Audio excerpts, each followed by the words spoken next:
Guys, alam nyo ba sa sobrang ganda ng Emmet webcam ay napabili ako sa bagong version nila na dual camera. So ito pala yung itsura niya.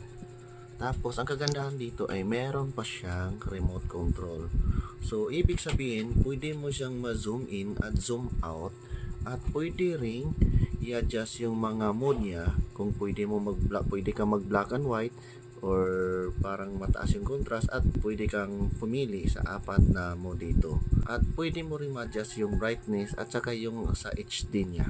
At marami pa yung function na meron dito sa version na ito.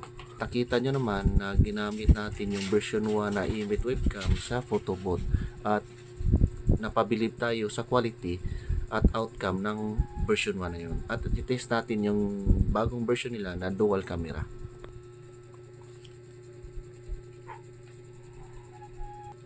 Yan, klarong-klaro. Yung milasma ko sa mukha, klarong-klaro. So, ita times 3 natin. Yun, times 3. Tapos, times 5. Yun. So, autofocus din pala ito ah. Autofocus yung Emmet natin.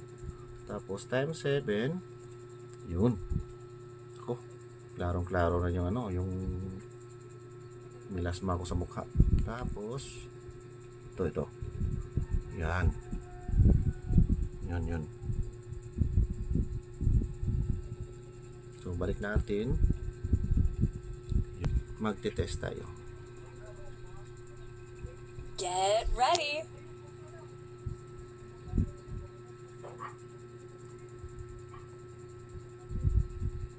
Oh, looking good. Yan. Share your photos. Tapos, mag-test naman tayo sa Thank you. times 5. Yun. Okay, smile.